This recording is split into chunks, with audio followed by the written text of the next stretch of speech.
જો અંતમાં બી શું કીધું છે કે સત્યમ પરમ ધીમહિ. ધીમહિ એટલે ગાયત્રી મંત્ર. હવે અહીંયા અમુક મહાપુરુષો ચર્ચા કરે છે કે સત્યની વાત કરી છે તો સત્યમાં વિશેષણ કેમ લગાડ્યું છે? સત્ય સત્ય જ હોય ને, પણ સત્યમાં વિશેષણની શું જરૂર છે? તમે જો અમુક શબ્દ એવા છે કે જેનેમાં કોઈ વિશેષણ લાગતું નથી,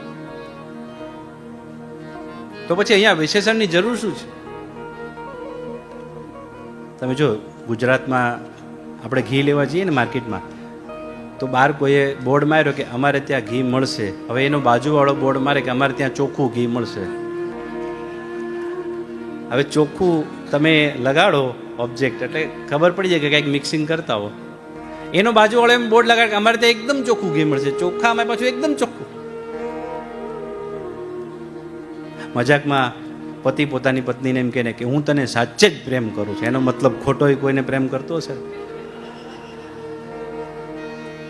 અમુક શબ્દ એવા હોય છે વાલા ભક્તજનો કે જેમાં કોઈ ઓબ્જેક્ટ ચાલતું નથી. તો શું છે? સત્યમ પરમ ધીની વાત કેમ કરી છે? કે પરમ સત્ય એ છે કે જેની ઉપસ્થિતિમાં બીજા અસત્ય પણ સત્ય ભાસે છે. લાઇટ આવે છે, બરોબર છે. હું તમને કહું લાઇટ ક્યાંથી આવે, તમે કહું બલ્બમાંથી, તો બલ્બ આપણે ઢગલો કરીએ, બલ્બ લાઇટ આપશે નહીં આપે. ટંગસ્ટન વાયર કદાચ એમાં છે, એને હિસાબે એનો ઢગલો કરો, નહીં આપે. તો પછી લાઇટ કેમ આપે છે?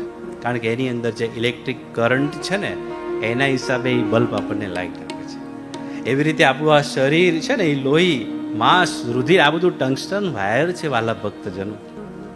પણ એને જે ફંક્શન કરનારું જે તત્વ છે ને એ બ્રહ્મ છે, ઈશ્વર છે, આત્મા છે ને, એટલે આપણે જીવીએ છીએ.